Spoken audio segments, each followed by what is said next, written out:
actividad de la Asociación Cultural Oca. Y en primer lugar queremos comenzar recordando al poeta argentino Juan Pablo Vitali, que a lo mejor algunos de vosotros conocíais, recientemente fallecido, y que lo hemos definido como el poeta del mármol y de la fatalidad, en una entrevista ya póstuma que le hemos realizado Oca y que va a ser publicada en la revista La Emboscadura. No sé si también conocéis, es de Barcelona, y bueno, queremos recordarle por medio de un poema, justo hoy, 21 de mayo, que coincide con los 8 años del viaje, por decirlo así, el sacrificio de Dominique Bernard. Si recordáis esa necesidad de rebelarse contra la fatalidad. Y para eso hemos seleccionado un poema de Vitali que habla de Dominique Bernard. Ambos enviados de nuevo. A Dominique Bernard por Juan Pablo Vitali. No te conocí, ¿cómo podía conocerte si la tensa cuerda de la sangre me llevó al otro lado del mar? No pude conocerte, pero tu perfil me resultaba familiar. Quizá te parecías a mi bisabuela celta, o quizá me gustaría pensar que nos parecíamos en algo. Como tus franceses de Indochina, vivo entre la bruma en un lejano estuario, cumpliendo mi destino de criollo, de hombre blanco de ultramar. Sé que compartimos la heroica melancolía del suicida, sé que tuvimos los mismos dioses. Yo tampoco me arrepiento de nada. En los lugares puros donde nuestro fuego arde, las ancianas de pelo blanco tejen al sol como hacen siglos la trama abierta del destino. Gracias, Juan Pablo, por habernos hecho partícipes de tu cabalgata de ultramar, y como Ulises has retornado a casa. Y pasando ya a la actividad propiamente que nos ocupa, que es la conferencia Notas sobre el audiovisual, la manipulación de las mentes y la resistencia cultural, a cargo de Mas Romano. Mas Romano es coautor de diferentes libros, el primero de ellos de 2015, un autor, mejor dicho, Exiliados del Sistema. 2 años después, en 2017, publica Azotes de nuestro tiempo. En 2019, Crónicas de un Occidente enfermo. Ambos los tenéis, si queréis adquirirlos, a vuestra disposición.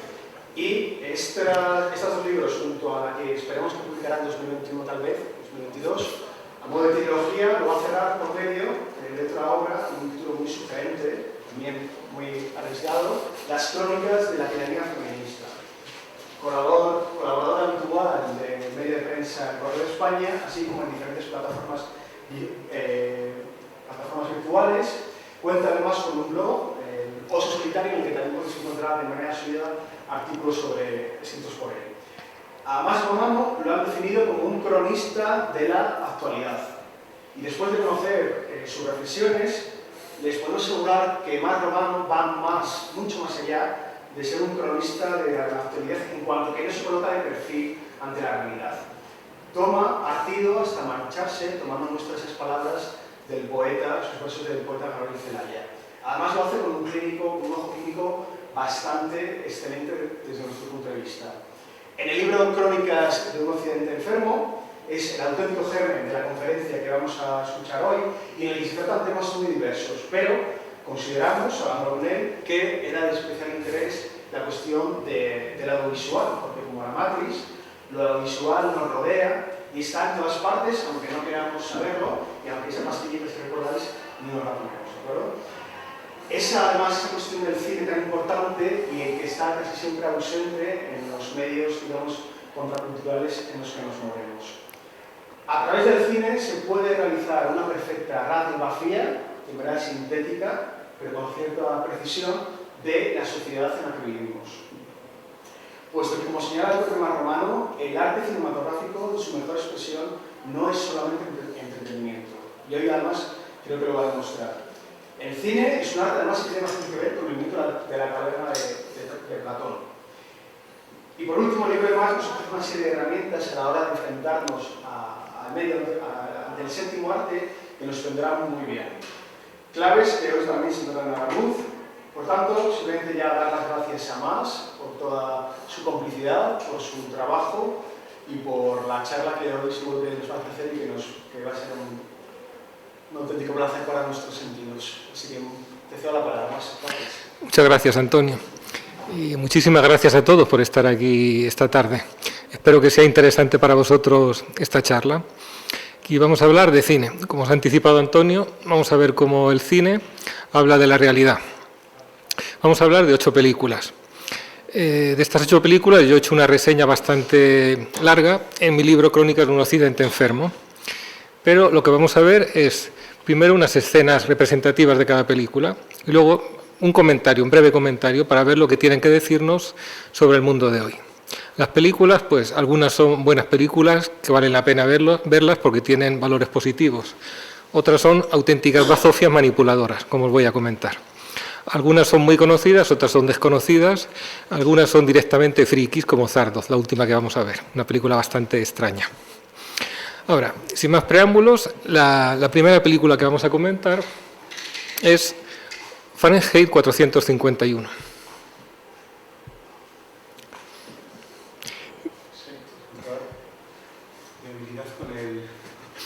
La tercera por la derecha.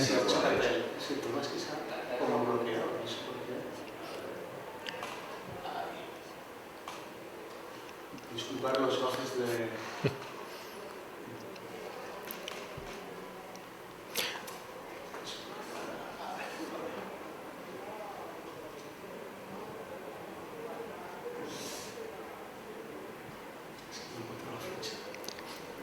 Bueno, no te preocupes, empiezo a hablar un poquito, ¿vale?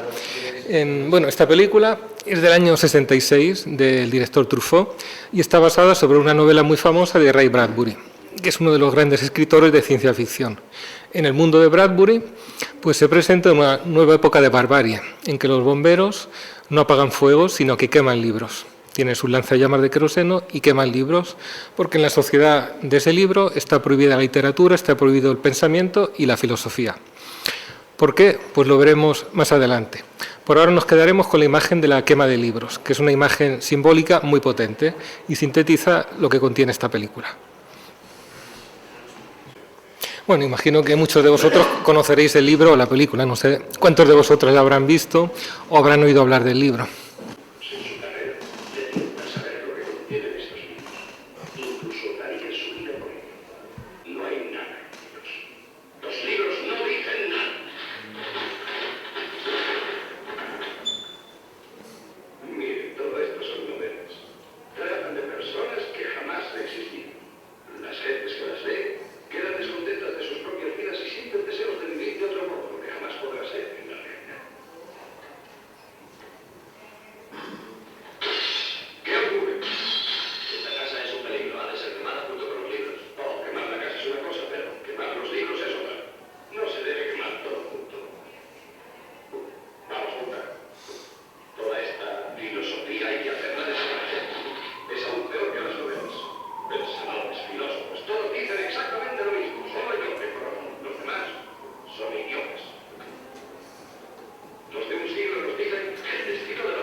¿Cuántos premios literarios calcula que eran otorgados en este país cada año?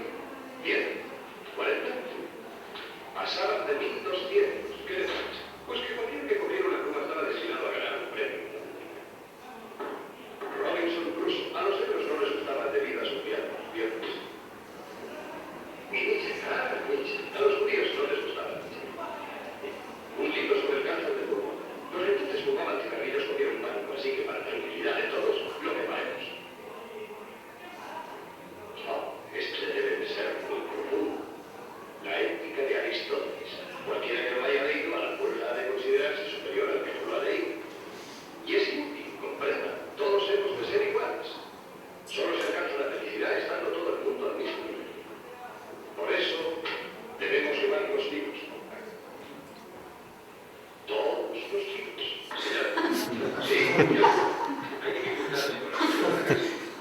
quiere mancharse de tanto aquí sus libros, ¿eh? No quiere dejar sus libros, con que no, ¿eh?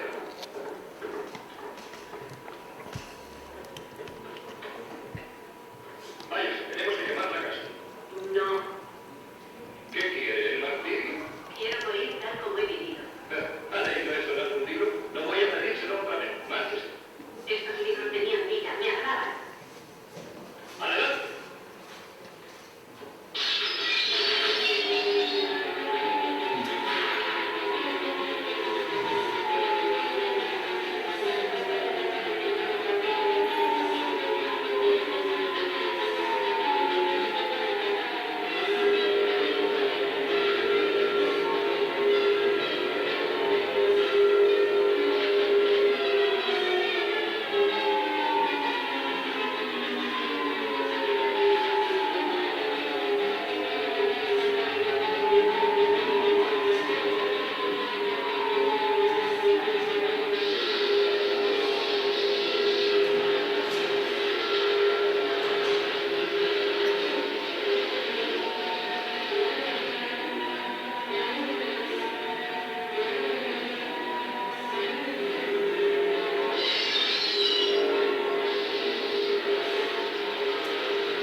Bien, ya va. Escuche. Bueno, pues os podéis imaginar cómo termina esta escena, con la quema de los libros y de la señora. ¿Por qué? Pues porque los libros para esta señora estaban vivos, eran gente que le hablaba. De hecho, estaban mucho más vivos que las otras personas en uniforme que iban a quemarlos. Y es que quemar libros es una imagen tan potente porque tiene muchos significados. Quemar un libro, en cierto sentido, es también como matar a una persona, es una especie de ejecución de disidentes en el tiempo. Porque cuando dejamos este mundo, queda el recuerdo que dejamos en la vida de los demás, y si hemos escrito algo, queda en lo que hemos dejado escrito. Y esta es una forma de hablar a través del tiempo. En cierto sentido, es una prolongación de la persona. Por eso tiene ese sentido tan profundo la quema de libros. La quema de libros que ha sido practicada literalmente en varias épocas. En la Edad Media, a principios de la Edad Moderna, también en el régimen nacionalsocialista quemó libros, más bien de manera simbólica, por los aliados después de la Segunda Guerra Mundial, que fue la quema de libros más importante, con mucha diferencia, porque ahí no se trataba de quemar simbólicamente, sino de erradicar un entero mundo. Todo el mundo que perdió la Segunda Guerra Mundial han intentado erradicarlo, y la destrucción de libros de esa época ha sido la más importante de la historia. Hoy en día se siguen destruyendo libros. Todos sabemos lo que ha pasado con la librería Europa de Pedro Varela en Barcelona. La cerraron y destruyeron cientos o miles de libros, pero ni siquiera tuvieron la honestidad de quemarlos, porque la quema de libros es algo demasiado transparente, demasiado obvio. Simplemente se mandaron a reciclar, supongo, para imprimir estupideces, con toda probabilidad. Así que los libros se siguen quemando simbólicamente. Ahora, ¿por qué se queman los libros? En esta escena tenemos una exposición de lo que podemos llamar la filosofía de la barbarie, en la boca del jefe de los bomberos. ¿Por qué? Porque los libros hacen diferentes a las personas, porque molestan a alguien, y aquí tenemos la corrección política. Si un libro le molesta a alguien, hay que destruirlo. Esto es la esencia de la corrección política.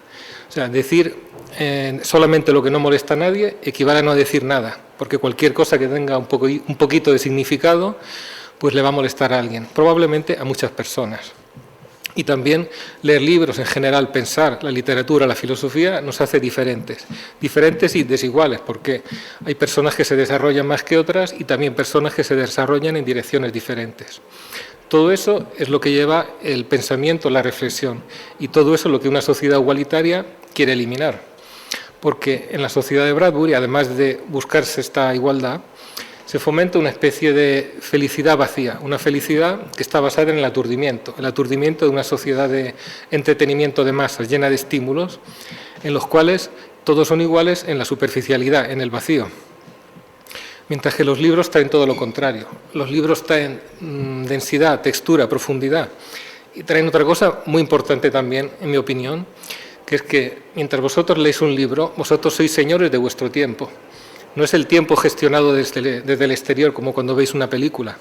El tiempo lo decide quien hace la película, quien genera los estímulos. Cuando tenéis un libro entre las manos, el tiempo puede ir adelante, atrás, puede fluir lento, veloz, puede ir en círculos. Vosotros sois señores de vuestra reactividad y de vuestro tiempo. Y eso es lo que no quiere tolerar la sociedad de hoy, que está basada en el aturdimiento y en los múltiples mensajes que lo que hacen es aturdir la mente. Para mí esto es lo principal que se puede sacar de este libro y de esta película, naturalmente. Y finalmente un comentario sobre la quema en sentido literal y figurado. Hoy en día el peligro no es la quema de libros, nadie va a venir a quemar los libros. Pero esta es una imagen del abandono de la cultura y de la reflexión. En el mismo libro de Bradbury se dice que en realidad la quema de libros y su prohibición fue solamente el paso final, porque ya casi nadie leía libros. Fue solamente el último paso para acabar con los recalcitrantes. Pero la verdadera derrota del pensamiento fue cuando la gente dejó de leer libros. Y ese es el verdadero problema, la verdadera quema de libros, entre comillas, que puede suceder hoy, que la gente abandone la cultura, la reflexión y la profundidad para vivir una vida únicamente superficial. Yo creo que esta es la principal advertencia que nos hace el libro de Bradbury hoy en día. Y como veis, no está para nada pasado de moda.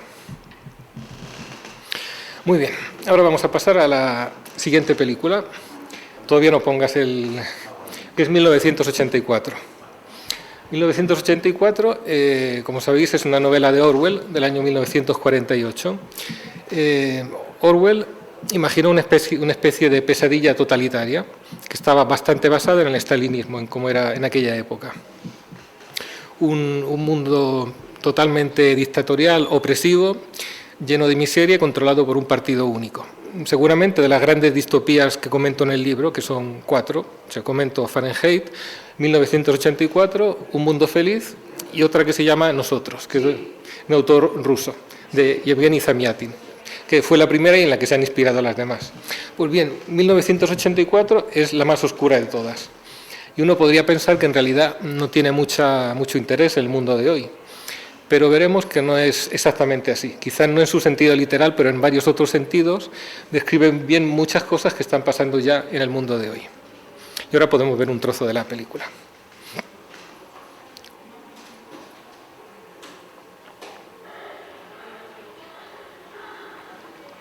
Sabes perfectamente la enfermedad de luces. Lo has seguido desde hace años, aunque es combatido contra ello. Estás mentalmente inadaptado. Sufres de memoria defectuosa. Jamás te has curado a ti mismo porque no has querido curarte. Era preciso un pequeño esfuerzo de voluntad que no querías hacer.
Bueno, pues esta escena tan fuerte para mí captura lo esencial de este libro y lo que tiene que decirnos para el día de hoy.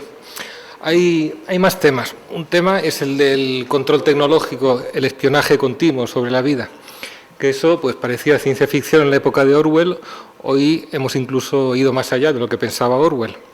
En la época de Orwell había unas telepantallas que espiaban a la gente en sus casas. Hoy tenemos la televisión y puede llegar mucho más allá porque en la época de Orwell por lo menos tenía que haber un operador humano detrás de cada telepantalla. No se podía vigilar a todos todo el tiempo. Hoy en día sí se puede.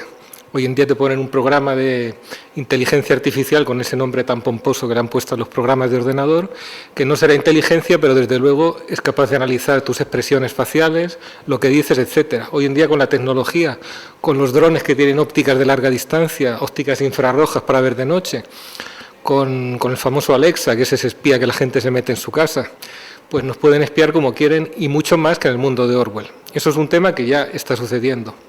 Otro es la falsificación del pasado. En el mundo de Orwell se reescriben continuamente los registros del pasado para falsificarlos. Y eso también está pasando el día de hoy de dos maneras. La primera es la interpretación falsa del pasado para legitimar la sociedad de hoy. La sociedad de hoy piensa de sí misma que es el mejor de los mundos posibles, pero porque interpreta falsa y tendenciosamente el pasado. Y también con la falsificación de los registros.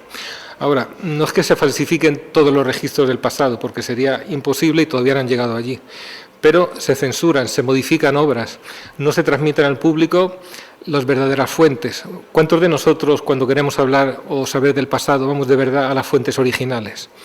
Vamos a las fuentes que están disponibles para el público general. A menos que uno sea un especialista, no puede ir a analizar los documentos originales, a ver las excavaciones arqueológicas. A ese nivel no se va a falsificar, pero al nivel de la imagen del pasado que tiene la sociedad, eso se puede falsificar y se está haciendo. Pero ni siquiera esto es lo más importante. Lo más importante de 1984 para mí es el delirio de omnipotencia sobre la realidad, el delirio de manejar la realidad, que está en el corazón del igualitarismo, de eso que llamamos progresismo. La realidad no es lo que es, sino es lo que decimos nosotros. Una de las frases que dice el protagonista es: libertad es la libertad de decir que 2 y 2 son 4. Pues hoy en día ya nos están obligando a decir que 2 y 2 son 5. Estamos viendo en los medios que hay una persona que dice que es un hombre y que está embarazado y que va a parir. No se ha permitido cierto autobús circular porque dice que los hombres tienen pene y las mujeres tienen vagina. O sea, ya se está prohibiendo decir que 2 y 2 son 4. Nos están obligando a decir que 2 y 2 son 5. Esto no es ciencia ficción, esto es pura actualidad. Ahora, en Orwell, uno de los mecanismos que usa el poder para alcanzar esta omnipotencia sobre la realidad es la destrucción del lenguaje, la neolengua. La neolengua consiste en empobrecer cada vez más el lenguaje, en hacerlo brutal, simple, en cortarlo. ¿Para qué? Para que no se puedan formular pensamientos de oposición al sistema o pensamientos que caen fuera de lo que quiere el sistema. Y esto lo estamos viendo con la corrección política, nuevamente. Vemos que hay cosas que no se dicen porque se tienen miedo de decirlo. Incluso a veces dentro de nosotros nos descubrimos que estamos frenando un pensamiento antes de que salga. Pensamientos sobre la desigualdad de los sexos, de las razas, etc. Eso en el libro de Orwell se llama crime stop, para crimen. Es decir, bloquear un pensamiento antes de que sea un crimen, antes de que llegue a ser un crimen mental. Un crimen mental que está perseguido por la policía del pensamiento. Ahora, en esta neolengua hay dos conceptos claves y me voy a detener un poquito sobre esto. Un concepto es el viejo pensar. ¿Qué es viejo pensar? Es todo el pensamiento, todo concepto que no entra en lo que quiere el poder. Ahora, hoy en día hay una serie de palabras policías que se están convirtiendo en síntomas de viejo pensar, porque el sistema no quiere que se debata el viejo pensar, no quiere analizarlo como una idea, quiere un rechazo condicionado, un reflejo automático, como el perro de Pablo que empieza a salivar cuando siente la campanilla. Lo que quiere el poder en 1984 es que cuando haya un atisbo de viejo pensar se rechace automáticamente. Ahora, esto está pasando delante de nuestros ojos. ¿Cuántas veces a los que expresamos ideas que no cuadran con toda la basura que nos quieren vender nos llaman fascista, racista, homófobo, antiguo, facha, etcétera? Muchísimas veces, porque estos son sinónimos de viejo pensar. Son sinónimos de que uno no encaja en este sistema de ideología única que nos quieren imponer. Ahora, en realidad, al sistema, al progresista, no le interesa saber qué es lo que piensa el machista, el homófobo, el racista. No le interesa porque no quiere refutarlo intelectualmente. Refutarlo en el plano de las ideas significaría poder pensar en sí mismos esos conceptos, pero eso no le interesa. Lo que le interesa es que la gente sienta un rechazo emotivo ante estas palabras y poco a poco se van fundiendo. Seguramente a ninguno de vosotros os ha escapado que esas palabras policías se suelen usar juntas. Si uno es una de ellas, seguramente por lo menos es 4 o 5. Hasta tal punto eso es verdad que yo me he inventado y publicado un artículo una vez llamándole certificado de imbécil. Prácticamente, si nunca te han llamado en tu vida homófobo, machista, etcétera, si no te han llamado nunca de estas cosas, que eres un imbécil certificado, con plena puntuación. Ahora, esto es el viejo pensar, pero hay otro concepto que es el doble pensar. El doble pensar es mantener dos ideas contradictorias en la mente al mismo tiempo. Ahora, esto lo vemos también en la gente que afirma creer en la igualdad y se comporta de forma totalmente diferente. Donde más se ve es en la igualdad, porque para creer en la igualdad efectivamente tenemos que evitar ver la realidad, porque la realidad es totalmente desigual. Por ejemplo, cuando uno dice que todas las razas son iguales, están igualmente dotadas y al mismo tiempo defiende la existencia de cuotas, de la acción positiva, para privilegiar. Cuando uno defiende la igualdad entre hombres y mujeres y al mismo tiempo los privilegios para las mujeres. Los ejemplos se podrían multiplicar. Ahora, uno se podría quedar tranquilo si pensara que es simplemente mala fe, pero es que yo tengo la sospecha que no sea mala fe, que hay gente que de verdad consigue mantener estas ideas contradictorias en su cabeza al mismo tiempo. Como en el libro de Orwell, dice que la ley de la gravedad es un cuento y no existe. Si el partido no quiere que exista, no existe. Pero en otro rincón de la mente tienen que mantener las matemáticas de verdad, porque si no los misiles no volarían y los aviones se caerían. Esto es doble pensar. Como blanco-negro, es otro concepto de neolengua. ¿Blanco-negro qué es? Que si el sistema lo quiere, decir que el blanco es negro. Yo puedo estar convencido de que este libro es blanco, pero al mismo tiempo, si yo tengo que escribir algo, cojo una hoja de papel blanca y no negra. Pero en otro rincón de mi mente digo que el blanco es negro. Esto es el doble pensar. Y no es simplemente mala fe. Yo creo que lo que quiere de verdad de nosotros el progresismo es esta deformación mental, esta auténtica alienación, para que nosotros creamos que son verdaderas dos cosas contradictorias al mismo tiempo. Y esto para mí es lo que más nos tiene que decir este libro, el día de hoy. Para mí ya vivimos en muchos sentidos en el mundo de 1984, que no es opresivo, oscuro como la novela, pero en un sentido más profundo, para mí es el mundo de hoy. Y ahora, si queréis, pasamos a la siguiente.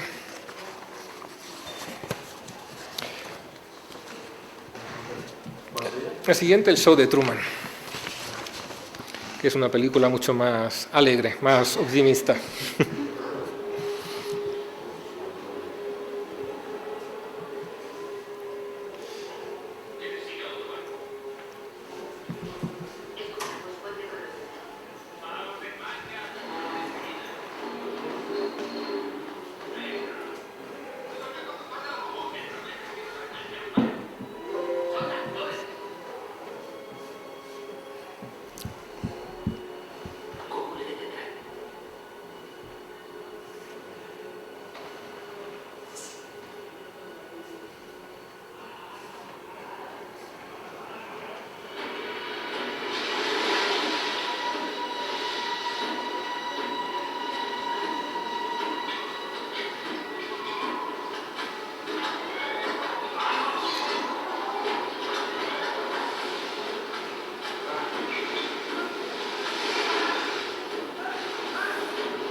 Bueno, no os he contado de qué iba la película, imagino que muchos de vosotros la habéis visto.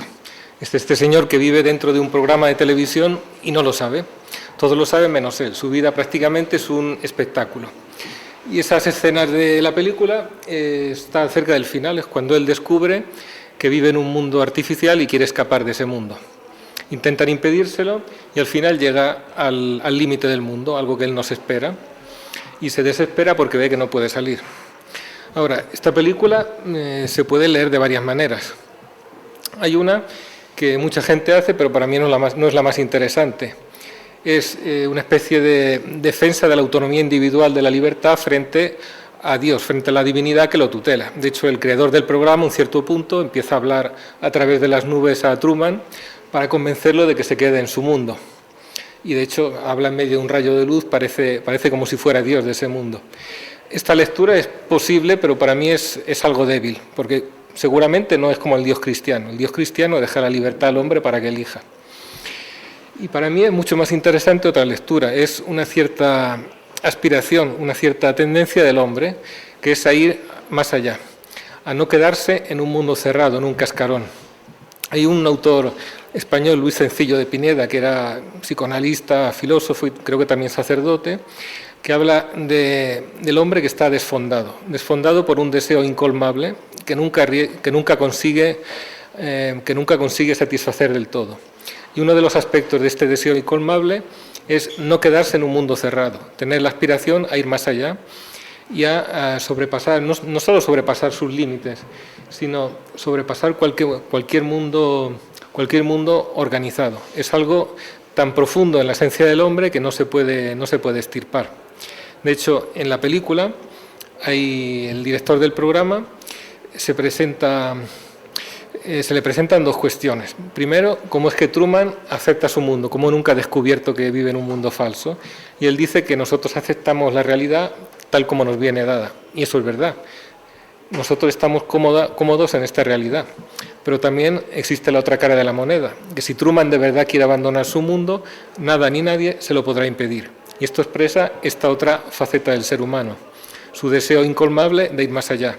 Y es algo que no le pueden satisfacer nada que sea material, nada que sea calculable ni racional. Es algo que va más allá de todo eso. Y en la película está simbolizado por ese intentar salir de su mundo y por la desesperación que siente cuando ve que no puede salir. Ahora, para el que no haya visto la película, no se la voy a destripar y no voy a decir cómo termina, pero la película es bastante optimista, porque supone que el hombre siempre quiere salir de ese cascarón. Yo pienso que existen dos almas en el hombre, una que quiere permanecer en un mundo cerrado y otra que quiere salir de él. Y esas dos almas existen, a mi parecer, en cada uno de nosotros.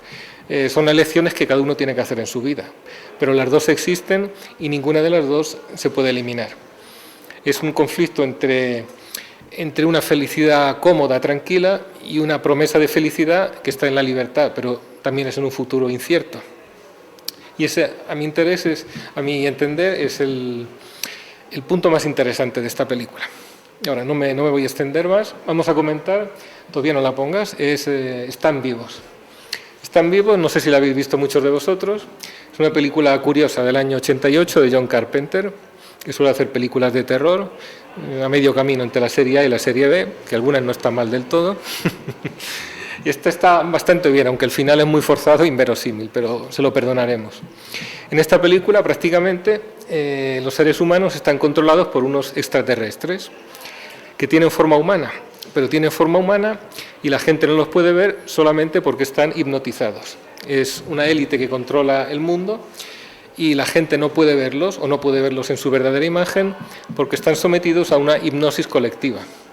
Y en toda la sociedad están diseminados una serie de mensajes subliminales, una serie de mensajes que están ahí, pero las personas no perciben conscientemente que están ahí, que les controlan.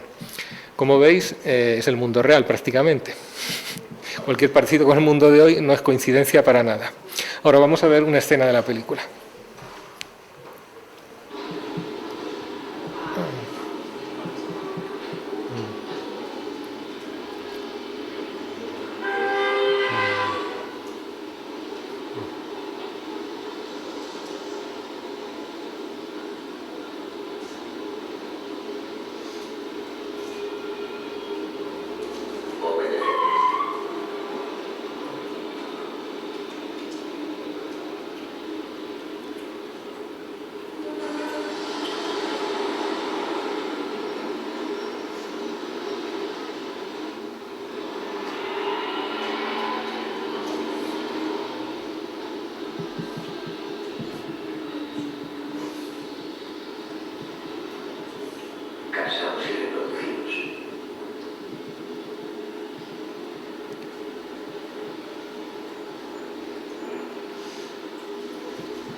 ¿Cómo está usted, señor? Bien, bien, gracias.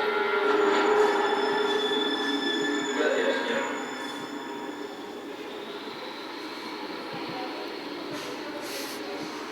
Súper bien. Gracias.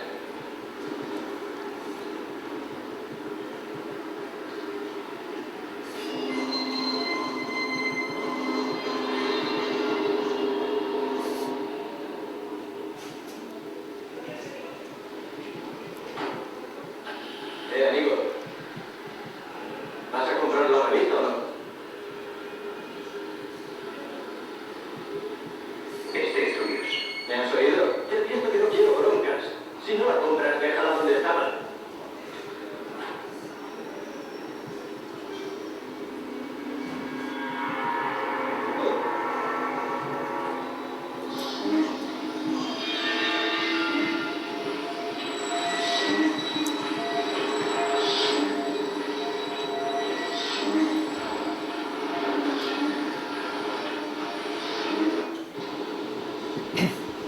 Bueno, me parece que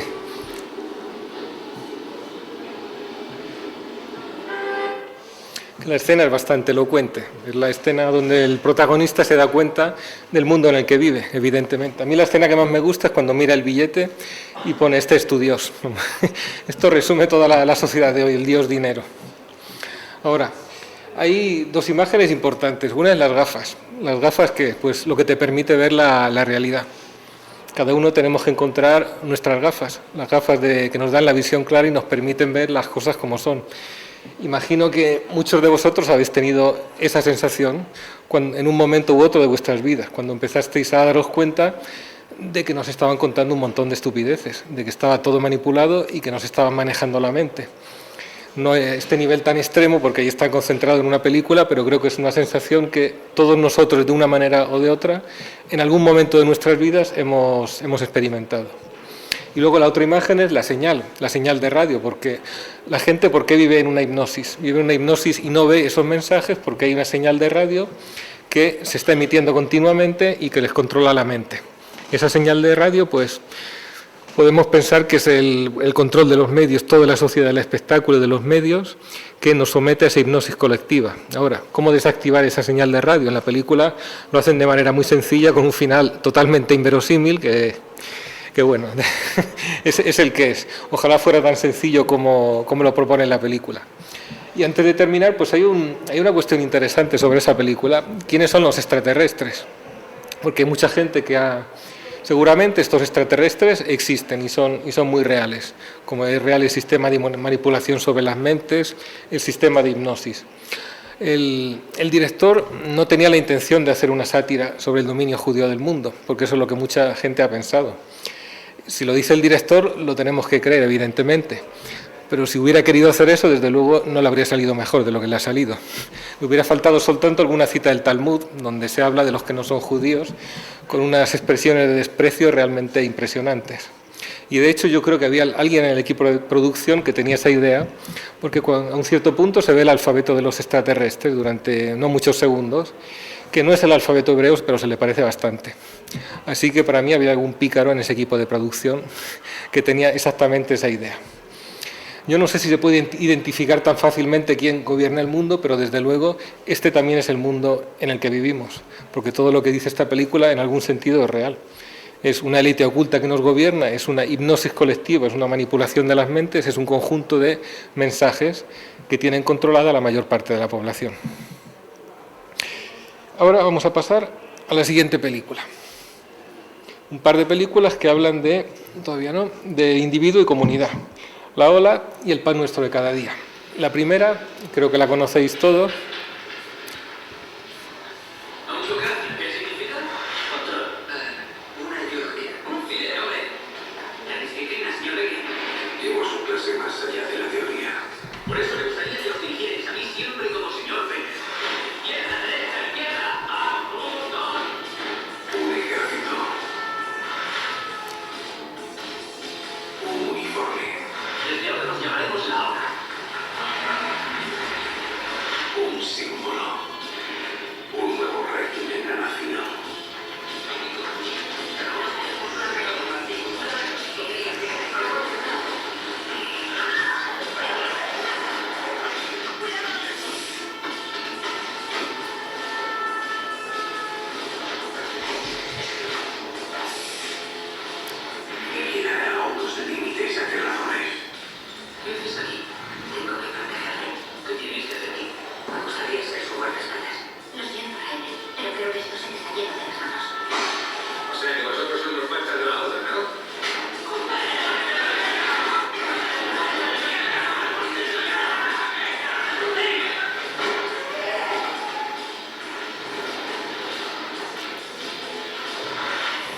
La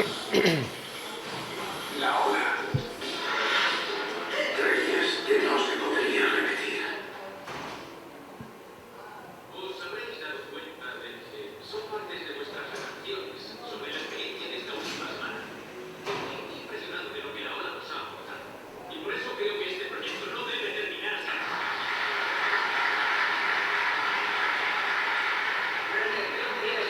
Marco, siéntate. Sí, pero la gente piensa. He dicho que te sientes. Desde hace años Alemania va cuesta abajo. Somos los perdedores de la globalización. La política quiere hacernos creer que el camino para salir de la crisis es siempre rendir más. Pero los políticos son solo marionetas de la economía. La cuota de desempleo está bajando. Somos el número 1 en exportaciones. Pero la realidad es que los pobres cada vez son más pobres y los ricos más ricos. La única gran amenaza es el terror. Un terror que nosotros mismos hemos creado. Mediante la injusticia que permitimos en el mundo. Y mientras que nosotros poco a poco pero sin descanso destruimos el planeta, unos cuantos supermillonarios se sientan por ahí y se frotan las manos. Se construyen naves espaciales y observan todo lo que pasa incluso desde arriba. Es que no te das cuenta de lo que pretende. Os está manipulando. Marco, ya está bien, siéntate. No me vas a impedir que diga aquí la verdad, Marco. La ola es el verdadero problema. No. La ola es la única vía para arreglar el camino que están tomando las cosas. Juntos podemos conseguirlo todo.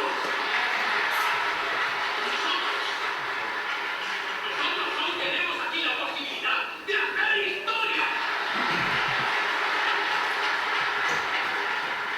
Tu novia te ha puesto contra nosotros. Ese es tu problema.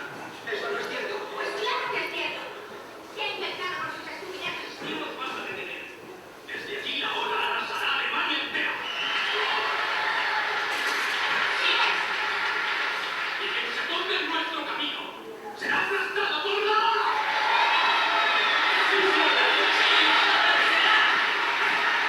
¡Traedme al traidor aquí!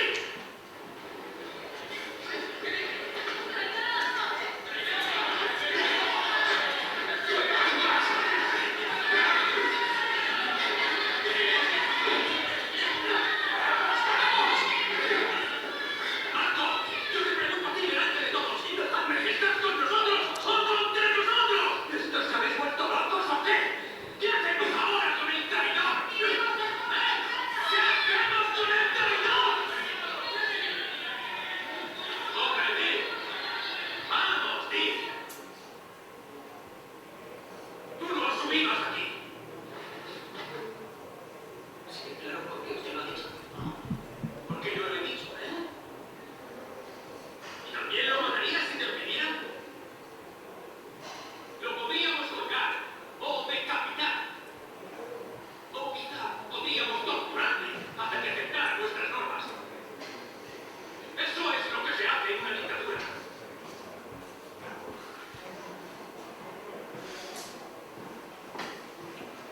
¿Os habéis dado cuenta de lo que ha pasado aquí? También.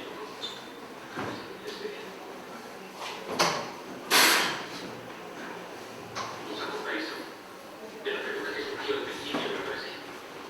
Si una dictadura era posible para ti, pues es lo que acabamos de ver. Fascismo.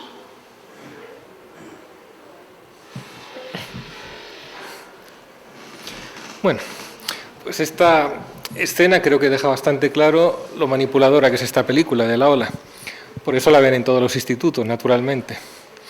Ahora, esta película está basada en un experimento que se realizó en una escuela americana en los años 60, me parece, de la tercera ola, que era estudiar el efecto de la pertenencia a un grupo en las personas, su respuesta a la autoridad, a la disciplina, a la identificación.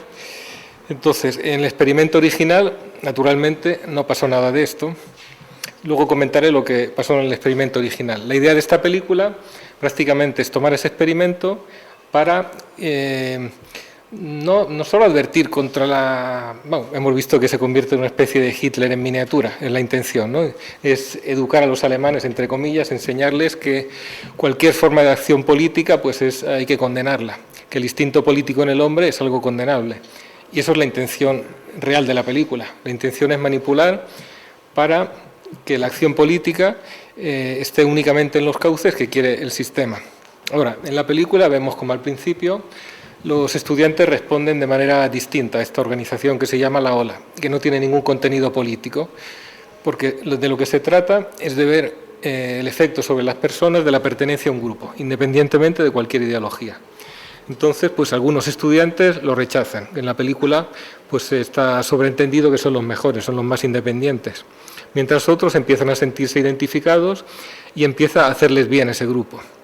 De hecho, al principio del grupo se introducen algunas medidas muy sencillas, como levantarse cuando entra el profesor, hablarle con más respeto, llevar un uniforme, algo que es muy básico. Es tan básico que hasta hace poco tiempo era la norma también aquí, pero algo tan sencillo ya se ve como un germen de fascismo. Y eso ya solamente esto nos hace comprender lo podrida que está la escuela hoy en día y al nivel de degeneración que ha llegado. Pero siguiendo con la película, los estudiantes empiezan a tomarse con mucho entusiasmo la pertenencia a este grupo. Con tanto entusiasmo que para mí, por lo menos me ha parecido verlo, a mitad de la película, el director empezó a preguntarse si no estaba demostrando lo contrario de lo que quería, porque le estaba saliendo una película en que los estudiantes estaban muy contentos de pertenecer a la ola. Y entonces pues empieza a manipular, empieza a hacer un giro del guión totalmente demencial. Se saca de la manga un estudiante psicópata, desequilibrado, perturbado, que es el que crea los problemas. Empiezan a aparecer conductas violentas, etcétera. Y naturalmente, no os voy a decir cuál es el desenlace para no reventaros la película, aunque supongo que muchos la habréis visto. En el experimento original no pasó nada de esto. En el experimento original los chavales se sintieron muy identificados en el grupo. De hecho, empezaron a estudiar más, estaban todos súper contentos y la cosa más violenta que hicieron fue chivarse cuando alguno no respetaba las reglas. Como veis, una violencia atroz. De hecho, yo creo que en el experimento original al profesor no le gustó lo que estaba viendo, porque lo que estaba viendo es que estaba aflorando un instinto humano natural, que es el instinto de sentirse perteneciente a un grupo, aunque no tuviera una ideología, de sentirse más pleno y más completo cuando se estaba dentro de un grupo, de aceptar una disciplina y aceptar unas reglas, de aceptar la autoridad de un jefe si ese jefe era respetado. Toda esta serie de cosas son naturalmente la antítesis de la ideología que domina hoy en día, sobre todo en la educación en la escuela, que yo la llamo la ideología del desparrame, la ideología de la falta de carácter y de la falta de voluntad. Ahora, ese resultado del experimento seguramente no gustó. ¿Por qué? Porque afloraban esa serie de cosas. Afloraba que el instinto humano político, que es el instinto de pertenecer a un grupo, de hacer una acción política, es algo que no se puede reprimir. No se puede reprimir y está siempre presente en el ser humano. La identidad, la pertenencia al grupo, el papel del líder, el seguir a un líder, el aceptar una disciplina, todo esto es la base de la política. Mientras que en el sistema actual no existe la política, existe solamente el contrato, existe solamente las personas aisladas, cada una que va a lo suyo y que no tienen ningún ideal común ni ningún interés común, aparte de ser gestionadas por esas organizaciones que se llaman partidos políticos, que son simplemente grupos de intereses, no son grupos de acción política. Y la verdadera intención de esta película es justamente criminalizar y condenar el instinto político del ser humano. Pero es un instinto tan fuerte que deben continuar criminalizándolo continuamente. Tienen que ejercitar una propaganda continua para reprimirlo, porque en cuanto aflojan esa presión psicológica, ese instinto político aflora, sale a la luz. De hecho, en el experimento original, después de solamente una semana de asociación, salieron a la luz todas estas tendencias y lo bien que estaban los estudiantes. Fijémonos lo fuerte que es este instinto que después de solamente una semana ya empezó a aflorar. Y eso es lo que no le gusta al sistema en el que vivimos hoy. Este es el motivo por el que esta película se la tienen que propinar a todos los estudiantes y también a mis 2 hijas se la han propinado en el colegio, naturalmente, como imagino a las vuestras, los que tengáis hijos.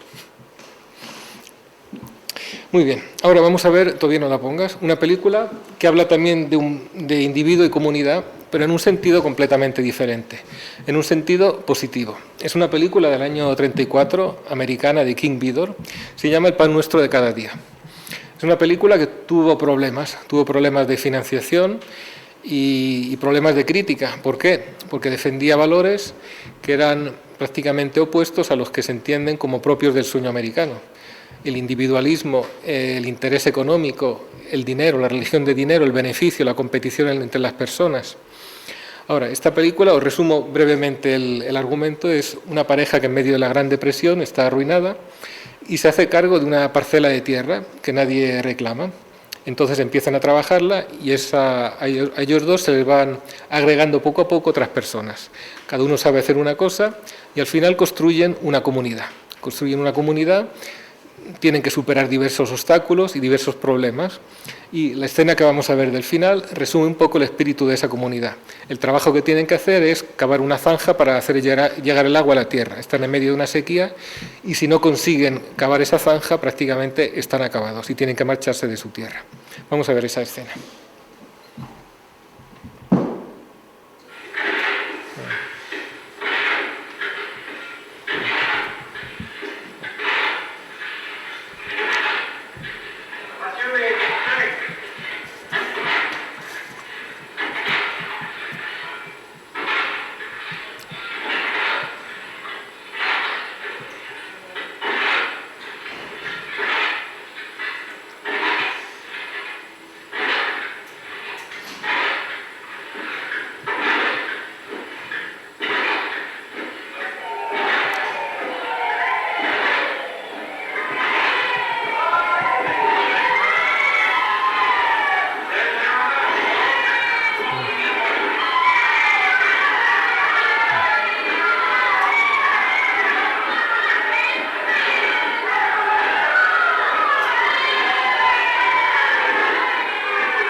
Bueno, pues este es el final de la película. Entonces, pues como veis, no es una película capitalista, individualista, por así decir. De hecho, la acusaron de ser una película comunista, lo que tampoco es, por supuesto. Es una película que exalta los valores de la comunidad, del trabajo, que condena la especulación, porque a un cierto punto, cuando tienen que regularizar su posesión de la tierra, llegan dos especuladores que, sin haber dado un palo al agua, quieren quedarse con la tierra y, sin violencia, pero de forma enérgica, se les hace comprender que la tierra no es para ellos. Entonces la regularizan y acaban superando todas las dificultades juntos, en espíritu de comunidad. Ahora, este no es un colectivo comunista, la diferencia está muy clara, es quizá un matiz un poco sutil, pero una comunidad no es lo mismo que un colectivo. Un colectivo es algo donde las personas no tienen individualidad, no tienen personalidad, donde hay detrás una ideología y una burocracia. Aquí no hay ninguna burocracia, ninguna ideología. Son un grupo de personas totalmente distintas, cada uno aporta algo y juntos construyen una comunidad. A través de cada una de ellas quizá es débil, quizá es limitada, pero juntos forman una comunidad muy fuerte. Y esa comunidad está vertebrada por un jefe, no por una burocracia, no por una ideología, por un jefe que no es un tirano, sino una persona que consigue mediar y, a través del respeto que le tienen los demás, consigue unificar las fuerzas de la comunidad. Incluso a un cierto punto el jefe flaquea y parece que está por abandonar y la comunidad se va deshaciendo, pero al final ese jefe vuelve. Entonces, esta serie de valores, como vosotros comprenderéis, seguramente no son liberal capitalistas y tampoco son comunistas, pero es que no tenemos por qué elegir esa antítesis, son contrarios a los dos, son contrarios al capitalismo y al comunismo. Ahora, esa posición existía en los años 30, era el tipo de sociedad que estaban construyendo los fascismos o que intentaban construirla. Es un tipo de sociedad de tercera posición o de tercera vía. Es algo que seguramente se debió percibir en la época y hoy en día se puede percibir. Para mí esta película es actual todavía hoy, porque todavía hoy nos tenemos que dar cuenta que no existe la falsa antítesis entre derecha e izquierda, entre las dos posiciones que nos quiere presentar el sistema. Yo no quiero estar ni aquí ni aquí, quiero ser lo contrario a ambas. Y esta película no es ni capitalista ni comunista, es lo contrario a las dos. Y yo creo que nos podemos quedar con esta imagen. Es una película que vale la pena, prácticamente desconocida. Yo creo que casi ninguno de vosotros la conocía. Realmente vale la pena. Aquí, aunque esté en inglés, creo que está en español también, pero con una calidad bastante inferior. Pero a mí me gustó y vale la pena verla. Bueno, en general todas las películas valen la pena. Ahora vamos a pasar a la última parte de esta conferencia, que le he llamado Símbolo y Cosmovisión. Vamos a comentar dos películas: El laberinto del fauno y Zardoz. El laberinto del fauno, supongo que la habréis... Un momentito... que la habréis visto todos, es un auténtico abominio de película, que eso yo ya lo sabía antes de verla, naturalmente, porque los críticos estaban entusiasmados con ella, ganó un montón de premios, todos los medios hablando bien, pues con esas credenciales estaba bastante claro que iba a ser una porquería. Ahora, la película en general os cuento muy brevemente de qué habla. Está ambientada en la posguerra, en la lucha en las montañas, en el Pirineo supongo, en la lucha de los maquis, que eran guerrilleros que quedaron después de la guerra, contra el ejército de Franco. Y como os podéis imaginar, la película es totalmente manipuladora, pero ese no es el único nivel, hay más niveles de significados, que luego os voy a contar. Por ahora vamos a ver el tráiler de la película y una escena de 2 o 3 minutos, que para mucha gente es el franquismo en una escena. Vosotros miráis en internet y la segunda parte de lo que vamos a ver es el franquismo en una escena. Lo que mucha gente piensa del franquismo es exactamente eso, o sea, para quizá, no sé si para la mayor parte de la población, pero para una proporción muy importante, el franquismo es lo que muestra esta escena tan manipuladora que vamos a ver. Donde no existe la mentira ni el dolor, vivía una princesa que soñaba con el mundo de los humanos. Un día, la princesa escapó. Cuentos de hadas. Eres muy mayor para llenarte la cabeza con tantas zarandajas.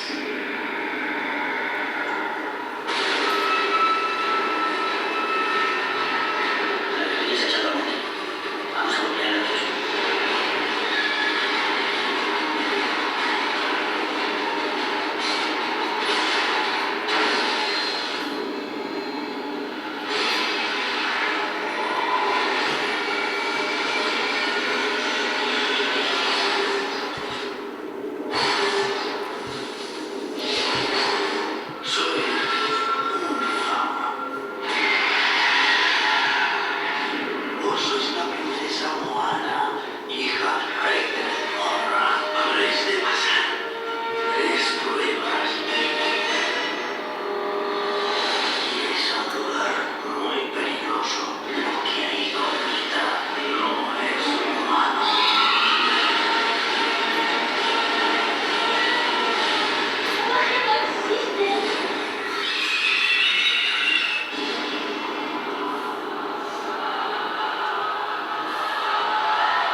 Bueno, pues ya veis, para mucha gente el franquismo era eso.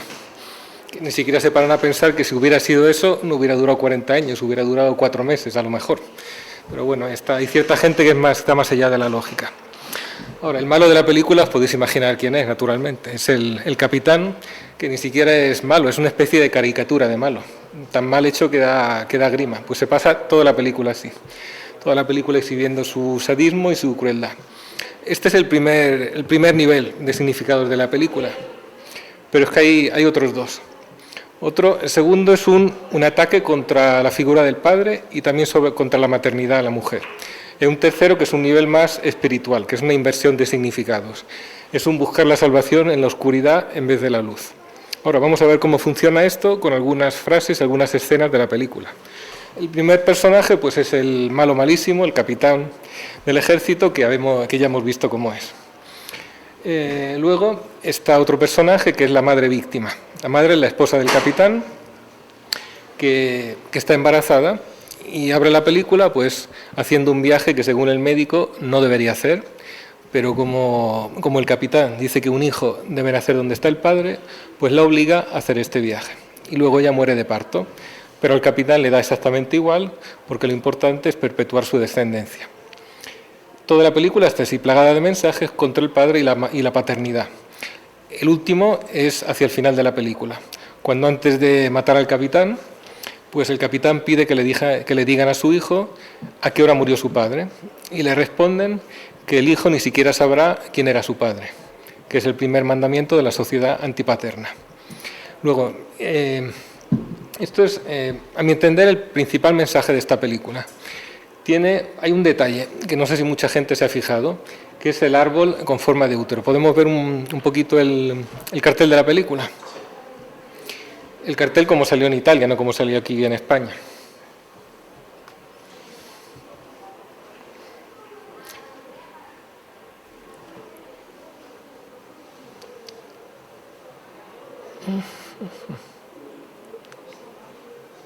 Ahí está.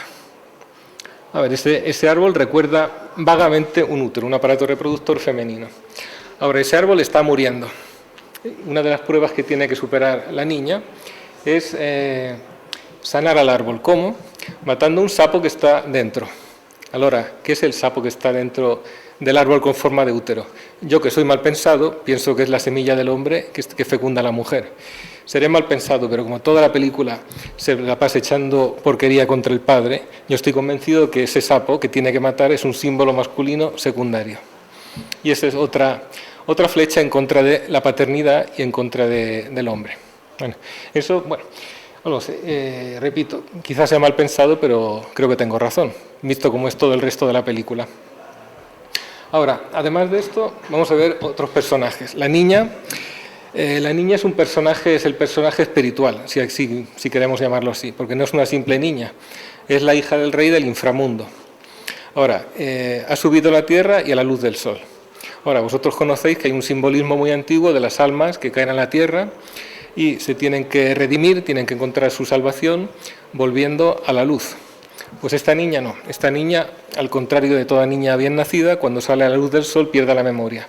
Todo su problema es que ha perdido la memoria y que en vez de liberarse subiendo hacia la luz, su liberación va a consistir en volver hacia las profundidades.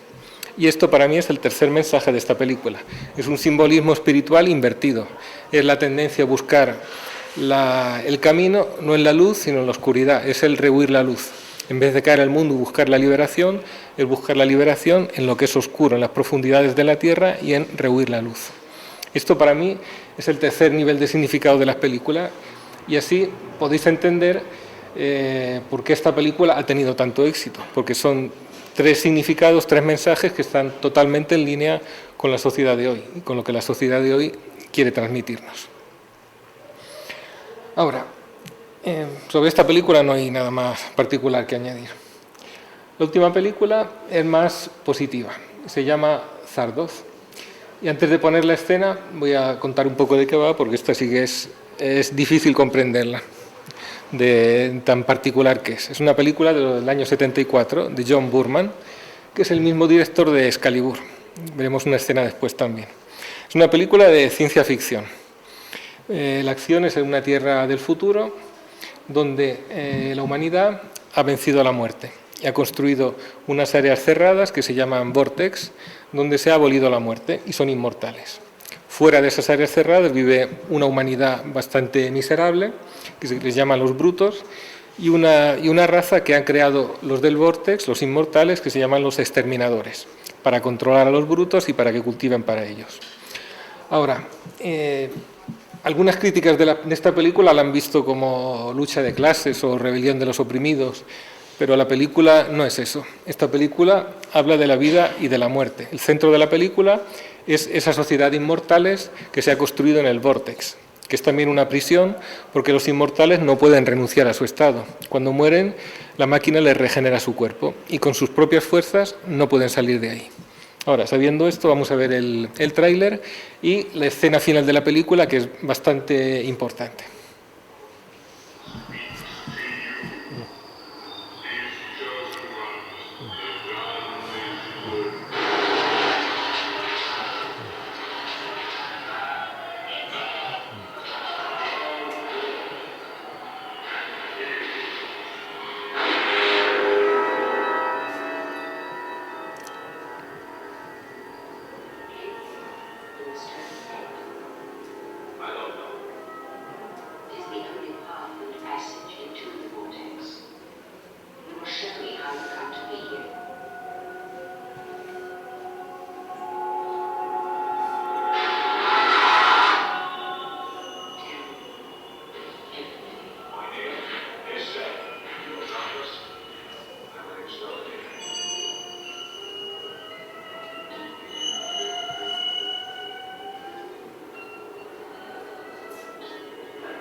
Bueno, pues este es el final de esta película tan curiosa.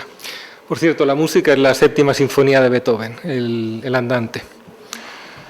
Ahora, el final de la película, que nos dice que se ha restablecido el flujo natural de la vida, el flujo de la vida y de la muerte. Porque el vórtex, ¿qué es? El vórtex es un abolir la muerte, y aboliendo la muerte también se abole la vida.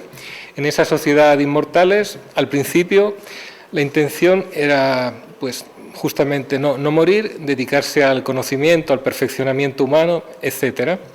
Pero poco a poco se va revelando una trampa, se va revelando un callejón sin salida. Todo lo que es expresión de vida desaparece, la sexualidad, los hijos, y al final la gente empieza a ser dominada por una enfermedad que es la apatía. La apatía, que es la falta de vida. Y también hay gente que no se adapta al vórtex, a eso les condenan una especie de vejez eterna. Ahora, este vórtex, si al principio parecía una liberación, en realidad se revela todo lo contrario, se revela una prisión, se revela una muerte, un rostro de esa muerte que intentan evitar, pero una muerte inmortal, perenne, si así puedo expresarme, que no es una muerte natural que da paso a la vida, es una muerte estéril que cierra el futuro. Ahora, para salir de esa situación no bastan las fuerzas de los que viven dentro del vórtex. Se han dado jaque mate a sí mismos prácticamente, han creado un sistema del que no pueden salir y necesitan un elemento externo, que va a ser el personaje de la película, ese Zed interpretado por Sean Connery con un vestido tan hortera que no se puede ser más hortera, pero se lo perdonamos, ¿verdad?, al director, porque el resto de la película está muy bien. Y hay unas escenas en esta película que son muy curiosas, que es cuando Zed lucha contra el vórtex. Esas escenas son bastante difíciles de interpretar racionalmente. Es como una especie, como un entrar dentro del corazón humano, de las tendencias humanas, donde el hombre lucha contra sí mismo.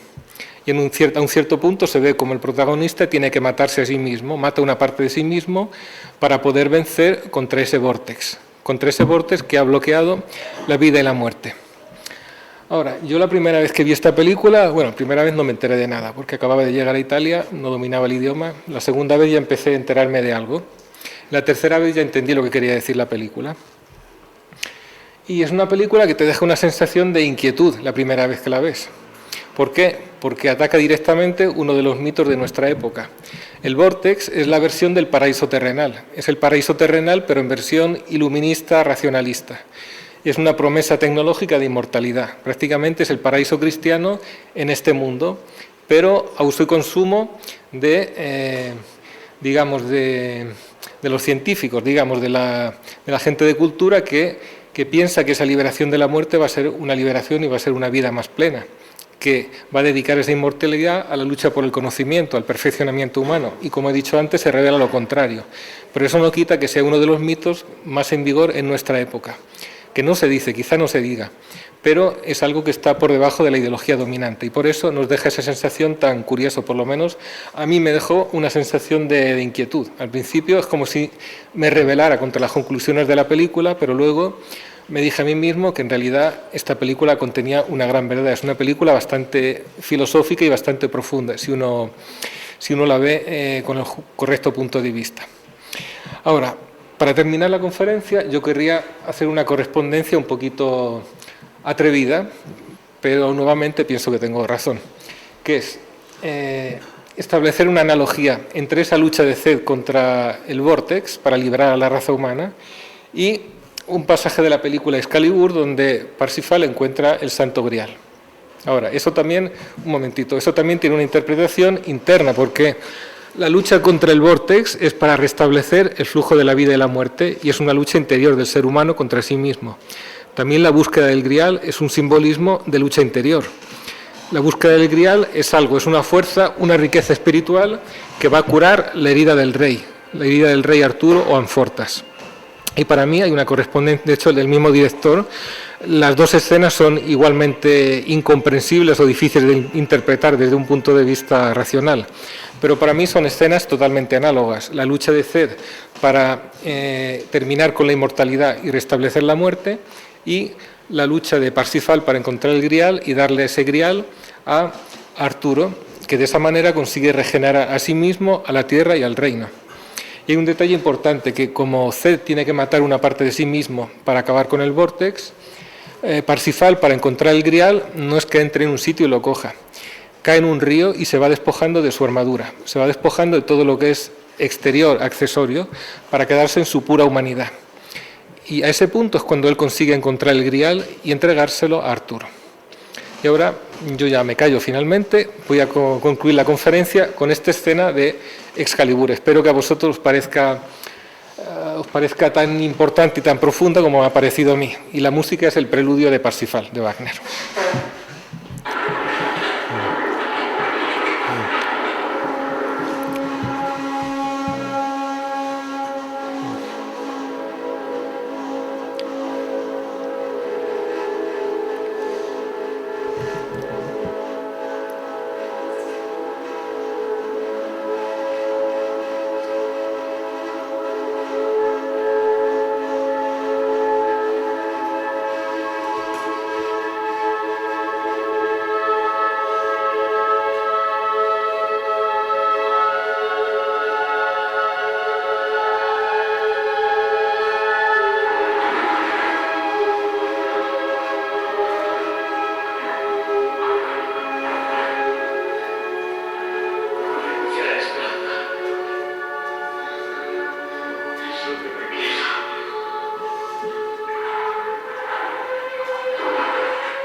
Arturo, disponeos a la batalla. Los caballeros cabalgarán con su rey a la cabeza.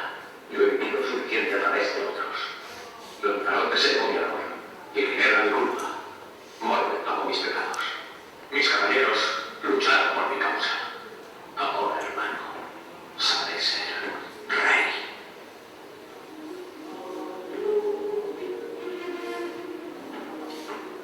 ¡Guardias!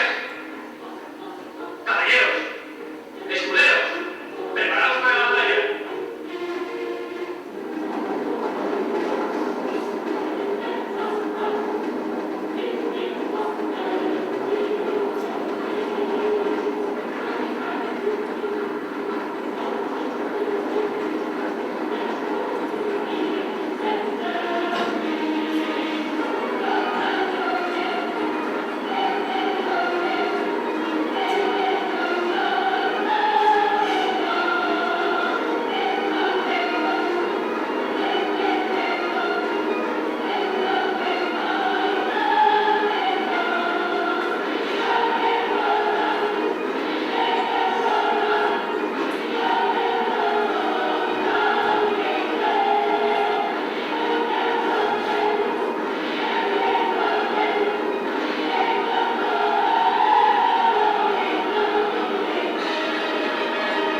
Bueno, pues espero que os haya gustado.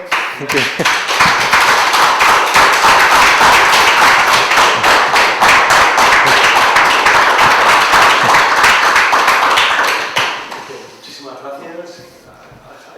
Creo que al final hemos seguido con la película, que por cierto es el Carmina Burana de Cabo, es otro gran perseguido, digamos, a nivel cultural de la cultura de toda Europa, aparte del Parsifal de Wagner.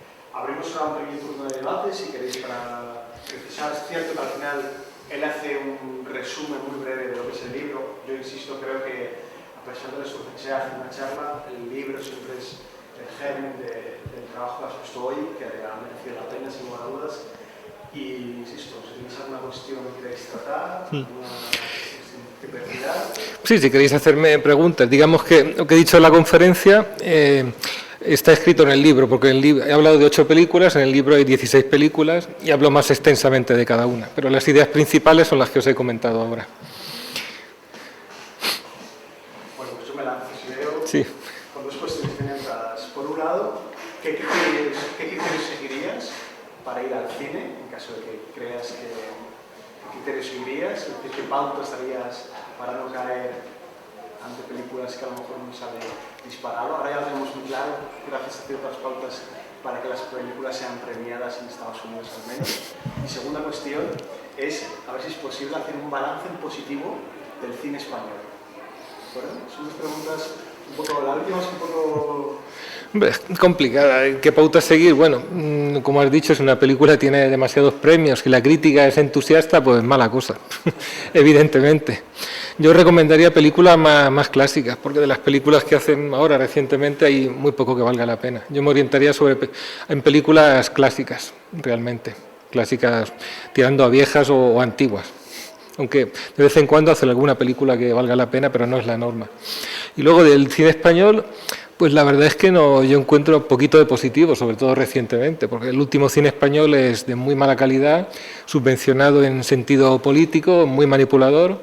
Yo diría que el mejor cine español, vamos, para mí, porque no lo conozco demasiado bien, pero lo mejor del cine español son las películas esperpento, como Berlanga, porque esas son películas pues, que tampoco se toman muy en serio a sí mismas, porque si una película española se toma en serio a sí misma, entonces ya es el desastre, y hay que evitarla como la peste.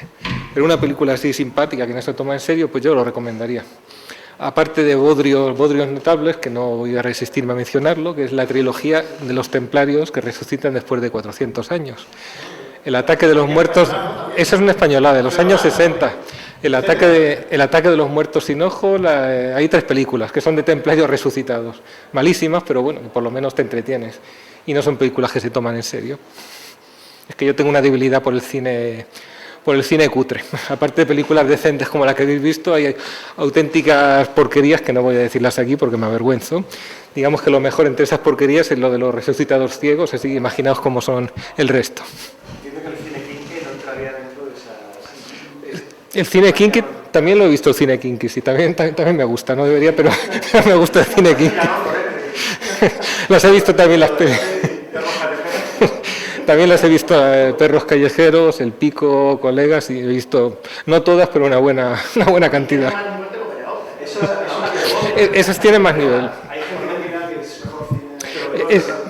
Esas tienen mucho más nivel que los bodrios políticos que hacen ahora, pero bastante más nivel. Y siendo cine kinky, pero tiene bastante más nivel. Sí. Y una última cuestión, no sé si alguien quiere más comentar. Yo tenía ya varias, como habíamos planteado una entrevista en el futuro, la figura del héroe en el cine de manera, sobre todo ¿qué ha sucedido con la figura del héroe en el cine, sobre todo en el siglo XXI? ¿Cómo han cambiado las tornas? ¿Cuáles son las principales, todas unas pinceladas en aula y por eso creo que bien que las sumas sí. por la importancia que tiene? Pues yo creo que la figura del héroe está desapareciendo, pero por motivos ideológicos. Se está encargando la figura del héroe, porque el héroe es una figura de personalidad fuerte. Los héroes del cine de hoy pues son siempre políticamente correctos, descafeinados, son héroes débiles. Como hay una agresión contra la figura del padre, hay una agresión contra la figura del héroe. Yo la veo muy claramente. Si acaso hay héroes débiles o hay antihéroes, o directamente no hay héroes en ningún sitio. La figura del héroe la podemos encontrar en películas más clásicas. Pero no obstante, en algunas películas recientes pues sí, sigue habiéndolas, porque por ejemplo una película como 300 sobre las Termópilas, que imagino, ahí está la figura del héroe, y esa para mí es una película totalmente positiva y es reciente. O sea que... Sí, o sea, esa película es buena, en medio de toda esta basura siguen saliendo películas como esa y no creo que sea la única. Pues ese tipo de películas son las que hay que buscar. De hecho, vamos, la podía haber comentado también, algún día lo haré porque es una película que vale la pena, aunque sea un cómic, pero de verdad que vale la pena. Y defiende valores totalmente opuestos a los que nos intentan colar hoy. No cabe duda que necesitamos una especie, no sé si manual, pero sí un listado de las películas que serían recomendables. Y luego te enfrentas ante tanto volumen de información y de películas, y sobre todo hoy en día con las plataformas, etcétera, etcétera. ¿Quieres tener más? Yo una película que recomiendo, Que bella es la vida, de Frank Capra. Sí, Es una clásica, de los años 30-40. Es buena, sí, Para también. dar un buen palo al sistema actual, ¿sabes? Y recuperar los valores tradicionales. Me parece una película extraordinaria. La verdad que El final que tienes además es espectacular, ¿no? Pero bueno, el pan nuestro cada día tiene algunos momentos que tú tienes que quedar cerca adelante, incluso la voluntad, incluso el frente de otro, Sí. trabajando, picando, la música, hay una estética que al final. Y yo no sé hasta qué punto, por la figura del jefe también, yo soy un lado más que comunista, tal vez más cercano al mundo de la utopía, al mundo anarquista, incluso, no sé hasta qué punto sería factible, pero bueno. Bueno, hay corrientes anarquistas, sí, que podrían ir en esa dirección, sí. Me parece más que la más factible, que bueno, nos iríamos, pues nada, muy de nuevo agradecidos más por la conferencia, que tenemos que se pueda ser la que invertido A vosotros. parte de su tiempo y no nos ha dejado Sí. diferentes como esperábamos. Quería hacer un pequeño sondeo. ¿Qué película os parece más interesante de estas 8 que he comentado? Quiero saber un poco qué pensáis. 1984 porque es demasiado visionaria, es como si realmente no es un acierto, te está adelantando paso a paso lo que te viene del futuro.